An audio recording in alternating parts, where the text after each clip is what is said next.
عزیزان گرامی، معزز سامعین، دوستوں، بزرگوں، اللہ کے پیارے بندوں، مدنی کے تاجدار، سرنبیوں کے سردار، میرے اور آپ کے آقا حضور رہبر کامل روشن ضمیر، اللہ کے محبوب، ہم گناہگاروں کے غمخوار آقا، اولوں سے لے کر آخر تک وجودی آدم ظاہر ہونے سے پہلے سے لے کر دوبارہ دنیا کو فنا کر کے دوبارہ اٹھانے تک کے نبوت کا تاج پہننے والے آقا، جسے رب نے اولوں اور آخروں کے خطاب سے نوازا، وہ حضور دامِ غیوب بظاہر میری راہ کی نظروں سے چھپے، غمز خضراء میں آرام فرمائے، حیات ابدی میں لمبے لمبے ہاتھ اٹھا کر رب کی بارگاہ میں امت کا معاملہ پیش کرنے والے، رب کعبہ نے جتنی سانسیں نوازی تھی، آخری سانس تک اپنے امت کو اپنے رب کی بارگاہ میں امت کا معاملہ پیش کرنے والے، کچھ دیر لبی خاموش رہنے کے باوجود قبر انور میں لیٹنے کے بعد لبوں کی حرکت صحابہ پر ظاہر کر کے، جن لبوں کی حرکتوں کو صحابہ نے سنا، قبر انور میں لیٹنے کے بعد بھی اپنی امت کو یاد کرنے والے آقا، حضور ساقی کوثر کی محبوں، جانثاروں، ان سے عقیدت و محبت رکھنے والوں،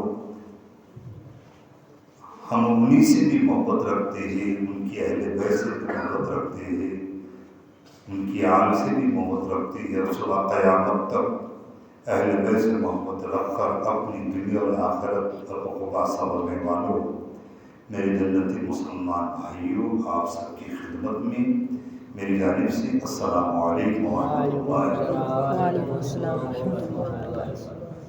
اللہ اس کے حبیب کے صدقے میں اس کی رحمتی مجھے اور آپ کو عطا فرمائے، جو زندگی اس نے ہمیں دی ہے، مولا ایمان کی زندگی عطا فرمائے، اور جب بھی وہ روزی ازل کا بلاوا کرے، وہ بلائے، تو ہم یہ آرزو رکھیں کہ مولا زر گیا پرواہ نہیں، سر گئی پرواہ نہیں، مال گیا پرواہ نہیں، عزت گئی پرواہ نہیں، مولا سب کچھ گیا پرواہ نہیں، بس یہ آرزو ہے سب چلا جائے پرواہ نہیں، مولا تیری محبوب کا واسطہ آخری دم ہمارا ایمان سلامت رہے، آخری دم ہمارا ایمان سلامت رہے۔ ہر صالح عمل کا تعلق رضا الا اللہ سے ہے، ہر اچھی عمل کا عقیدہ بندے کا رب کی رضا سے ہے۔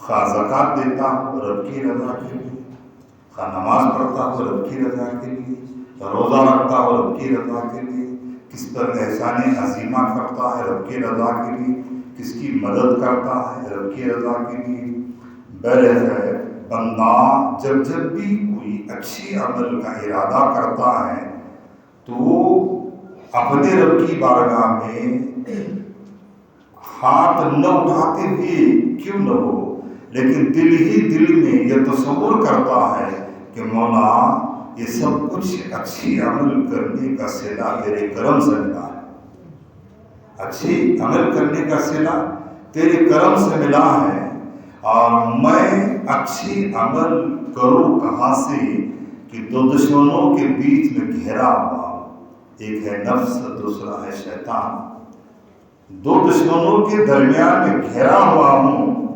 کبھی نفس اندر سے پریشان کرتا ہے، کبھی شیطان ظاہر سے پریشان کرتا ہے، مولا ان کے چنگل سے نکال کر تیری طرف جو ہم آتے ہیں، ہماری مقام کیا ہے جو تیری طرف آئے، ہمارا مقام کیا ہے جو تیری طرف آئے، تیرا نام لے، تیری راہ میں سجدہ کرے، قیام رکوع کرے، مولا تیری نبی کا فرمان ہے، تیری بارگاہ میں وہی جھکتے ہیں جسے تو یاد کرتا ہے، تیری بارگاہ میں وہی جھکتے جسے تو یاد کرتا ہے، اور جب تیری یاد سے غافل ہو جاتا ہوں تو لبے جنبش کرنے سے پہلے یقین کامل ہوتا ہے تو نے کیا بھلا کیا تیرے در سے جدا ہو گیا، تو نے کیا بھلا کیا تیرے در سے جدا ہو گیا۔ مولا یہ فسادات دنیا، یہ گمراہی دنیا، یہ حوث دنیا، یہ خواہشات دنیا نے مجھے مہوا کر دیا ہے، تو اپنی کرم کی نظر فرما، اور تیری کرم کی جب نظر ہوتی ہے تو سارے خرافات کو چھوڑ کر میں تیری طرف آتا ہوں۔ مولا ان سجدوں کے صدقے میں مجھے تو اپنے صالحین بندوں میں سے بنا، تیرے نیک بندوں میں سے بنا، اور تجھ سے یہی طلب کرتا ہوں۔ دوستوں بزرگوں، رجب کی آج 25 تاریخ ہے، کل 26 تاریخ، اور یہ مہینہ بزرگان دن سے وابستگی جڑنے والا مہینہ ہے، اور اس مہینے کے بڑے بڑے اور معتبر کام کے بہت سارے بزرگان دن کے عرس منائے گئے، بہت سارے بزرگان دن کی بارگاہ میں اللہ کے نیک بندوں کو محبت رکھنے والوں نے اپنے خراجہ قدر پیش کی، اور پھر کچھ راز و نیاز کی باتیں اللہ نے اپنے حبیب سے کی، کسی مہینے میں کی۔ انشاءاللہ تعالیٰ کچھ دیر بابرکت گھڑی میں ہم کچھ باتیں قرآن و حدیث کی روشنی میں کریں گے۔ کبھی امید ہے کہ اس کی بارگاہ میں دعا کرتے اللہ تعالیٰ ان تمام باتوں کو پہلے مجھے سمجھنے کی اور چلنے کی، اس پر عمل کرنے کی توفیق عطا فرمائے، اور اس کے بعد میرے سننے والوں کو اس پر عمل کرنے کی توفیق عطا فرمائے۔ آئیے ایک مرتبہ بڑی آواز سے گزر کر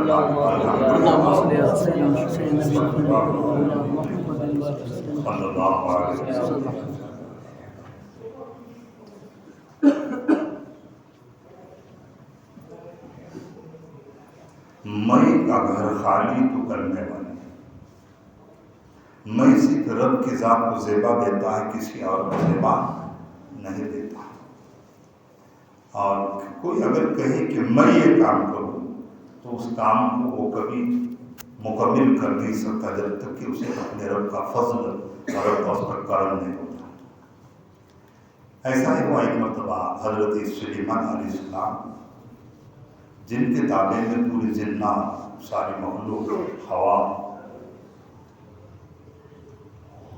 بڑی محبت سے اپنے رب کی بارگاہ میں معروضہ پیش کیا، یا اللہ تو رزاق ہے، تو سب کو روزی دیتا ہے، سب کو کھانا کھلاتا ہے، مالک ہوا میرے تابع میں رکھیے، جنات میرے تابع میں ہیں، حیوانات میرے تابع میں ہیں، زمین پر کی ہر شے مجھے آ کے درندے پرندے سلام کرتے ہیں، مالک سب میرے پاس آتے ہیں، مجھ سے بات کرتے ہیں۔ میں یہ چاہتا ہوں کہ تیری مخلوق کو اپنی طرف سے کھانے کی دعوت دو، یہ میرے پاس آتے ہیں، ایک بار مہمان نوازی میں ان کی کرو، ایسا میرا ارادہ ہے۔ اللہ فرماتا ہے، اے سلیمان، کیا تو ہماری مخلوق کو اپنی طرف دعوت دے کر کھانا کھلانا چاہتا ہے؟ کیا یہ کام تو کر سکتا ہے؟ کہا مالک اگر تیرا فضل رہا، تیرا کرم رہا، تیری نظر رحم رہ گئی تو یہ کام کر سکتا۔ فرمایا ٹھیک ہے، ہم آپ کی اجازت دیتے ہیں۔ حضرت سلیمان علیہ السلام نے کھانا بنانے کا معاملہ شروع کر دیا۔ جس زمین پر کھانا بنایا جا رہا ہے، کھانا جمع کیا جا رہا ہے، اس زمین پر ہوا کو حکم دیا ادھر سے گزر نہ جائے، کیڑے مکوڑے حکم دیا ادھر سے گزر نہ جائے، کسی جانور حکم دیا کوئی خبردار ادھر نہ جائے۔ مورخین نے کتابوں میں لکھا ہے 6 ماہ، کس نے لکھا ہے 12 ماہ، کس نے قلم چلایا ہے 3 سال مسلسل، میرے جب 6 ماہ کا تذکرہ 12 آیا ہوا ہے۔ 6 ماہ کم و بیش کھانا پکانے والے 1 2 3 باورچی نہیں تھے، 1.25 لاکھ باورچی کھانا پکا رہے تھے۔ کتنے؟ اور 6 مہینے کے بعد کھانے کا انبار لگا دیا گیا، کھانے کا ڈھیر لگ گیا، اور جب کھانا پک کے تیار ہو گیا تو کہا اللہ کھانا تیار ہو گیا ہے، آپ دعوت کا میں آغاز کرنے جا رہا ہوں۔ آپ نے فرمایا اے اللہ کس کو پہلے دعوت؟ تو فرمایا اے سلیمان، کھانا تم نے بنایا ہے، اب دعوت کس کو دینے کا وہ ہم سے تو پوچھے، اختیار تم کو ہے۔ فرمایا میں دریا کی جو مخلوق ہے اس سے شروع کرتا ہوں۔ ایک مچھلی فجر کی نماز کے بعد سورج کی کرن نکلنے سے پہلے رب کی بارگاہ میں معروضہ پیش کیا، اے اللہ میرا کھانا، تو رب نے فرمایا آج ہماری طرف میں سلیمان طرف دعوت ہے تمہاری، آج کدھر دعوت ہے تمہاری؟ حضرت سلیمان طرف دعوت ہے۔ اب جیسے مچھلی آئی سلیمان علیہ السلام کو عرض کرتی ہے میرے رب نے کہا آج کی دعوت تمہاری طرف ہے، کہا بے شک رب نے صحیح فرمایا، لاؤ شروع کرو تم صحیح۔ مچھلی نے منہ کو پھاڑ دیا، 6 مہینے کے کھانے کا ایک لقمہ کر دیا۔ اللہ کتنا بڑا لقمہ؟ ایک لقمہ بنایا اور کہا اے سلیمان میں تو جا رہی ہوں، اللہ ایسے لقمے مجھے روزانہ 3 کھلاتا ہے، اب دوسرے کو آنے والے تیاری کو لگ جانا فرمایا۔ فوراً سر سجدے میں رکھا، کہا یا اللہ تیرے مخلوق کو رزق دینا میرے بس کی بات نہیں ہے، تو ربا ہے، تو خیر، تو قادر مطلق ہے، میں توبہ کرتا ہوں جو مچھلی نے کھائی کھلایا یہ تیرے کرم کی نوازش ہے، میں اپنے دعا کو اپنے سوال کو پیچھے لیتا ہوں، تو جانے تیری مخلوق جانے۔ پتا چلا پیغمبر نے بھی رب کے نظام میں اس کی اجازت سے کام کرنا چاہا تو کامیاب ہوئی کہ اس کے اندر نہیں۔ ایسا ہی دوستوں بزرگوں یہ بابرکت ہے نا جو زندگی اللہ نے ہم کو دی ہے، کتنے بھی تم نمازیں پڑھو، روزہ رکھو، زکات دو، تم کو ایسا لگ رہا ہے کہ تم نے اپنی زندگی حق ادا کر دیا، رب کا شکر ادا کر دیا، ایسا کبھی نہیں ہو سکتا۔ لاکھ سجدے کرے، لاکھ بندگی کرے، پھر بھی ہم یہی کہیں گے مولا سر جھکانا ہمارا کام تھا، قبول کرنا نہ کرنا تیرا کام تھا، اور تیری ہی امید پر یہ سجدے کیے جا رہا ہوں، ایک کے بعد ایک کیے جا رہا ہوں، معلوم نہیں کون سا سجدہ میری مغفرت کا سبب بن جائے گا، تو اس لیے نیکی کو کرتے رہو۔ تو دوستوں بزرگوں اللہ چاہے تو کچھ بھی کر سکتا ہے، لیکن بندے کے چاہنے سے کچھ نہیں ہو سکتا۔ اب اللہ قرآن میں کیا فرماتا ہے 15ویں پارے میں سورہ بنی اسرائیل میں، سبحان الذی اسری، اللہ نے اپنی ذات کو پیش کیا، میں پاک ہو فرمایا، بعبدہ جو میں اپنے بندے کو لے گیا، حضور نہیں اپنی مرضی سے لے، فرمایا میں لے گیا۔ اب جب اللہ خود اپنے نبی کو لے کر جانا چاہتا ہے تو منکرین کوئی سوال نہیں اٹھا سکتے۔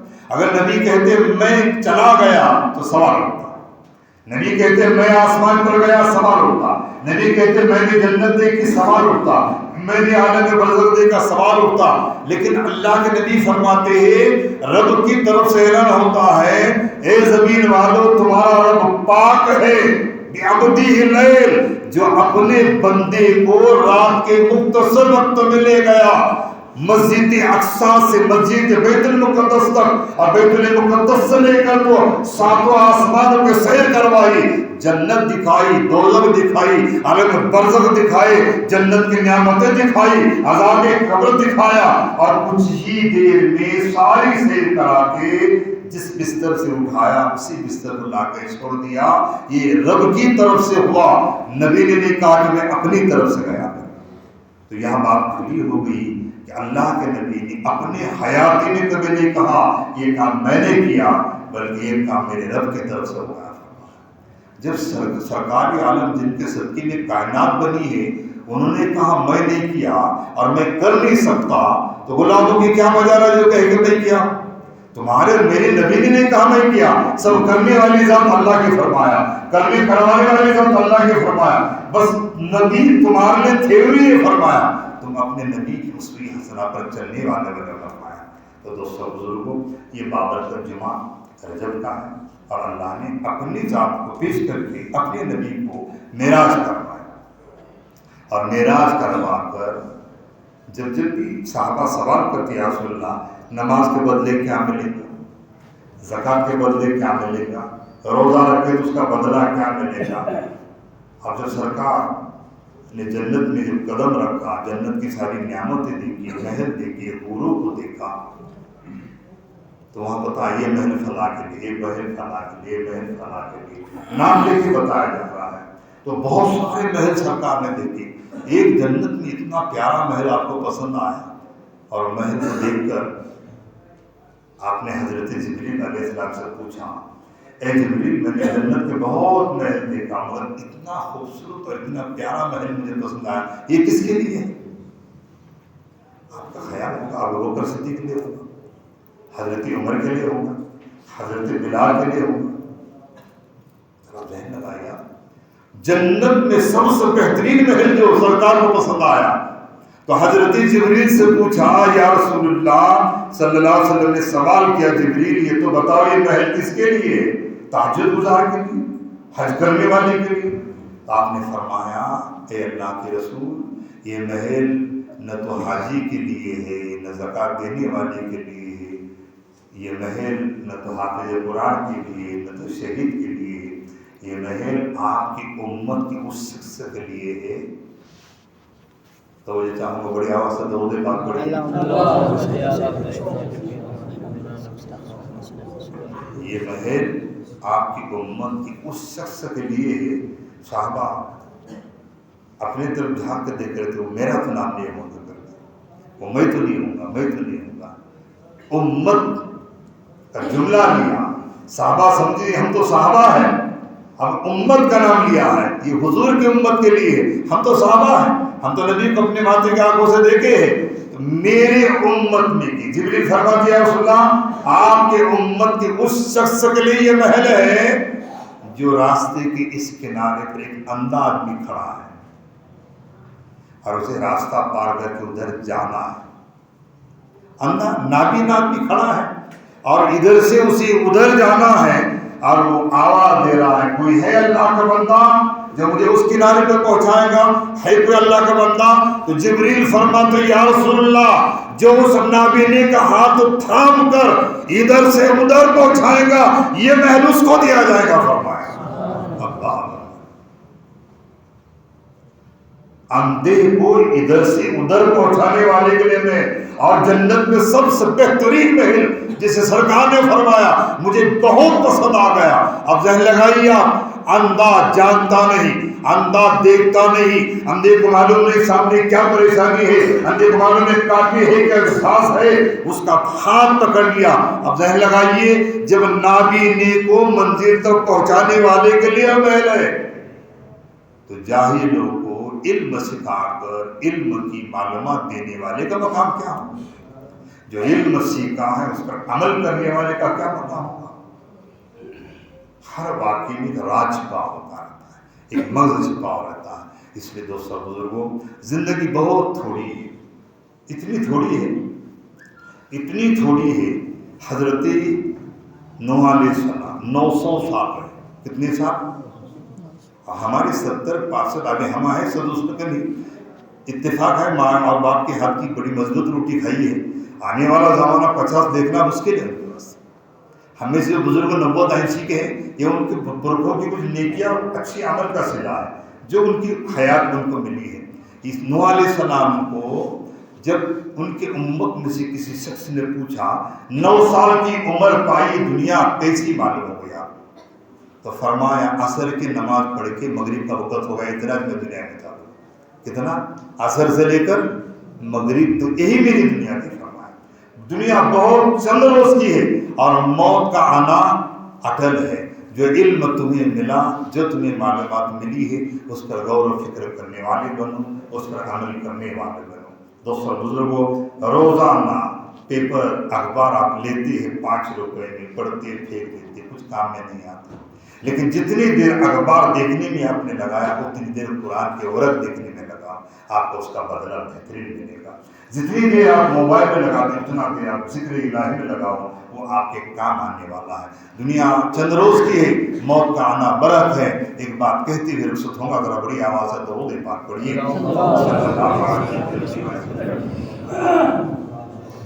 حضرت غوث اعظم رضی اللہ تعالیٰ عنہ کی خدمت میں ایک آدمی بڑا پریشان اور پشیمان ہو کے گھبرایا ہوا ہے اور روتے ہوئے کہتا ہے حضور رات میں میں نے بہت ڈروانا خواب دیکھا۔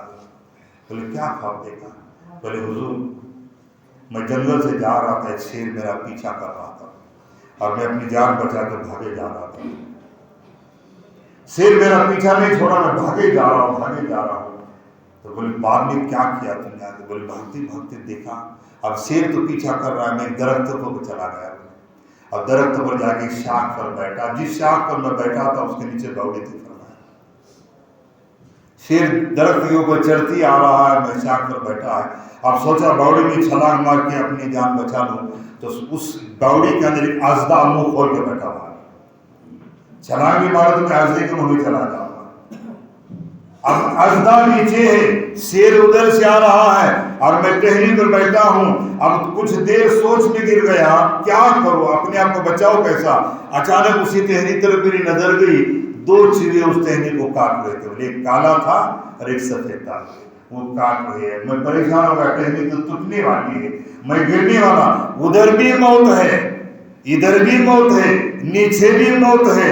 اب کروں تو کیا کروں؟ بولے چھلانگ مار کے نکل جاؤں گا. میں کھڑا ہو گیا تو اوپر کے شاخ پر شہد بیٹھا ہوا تھا.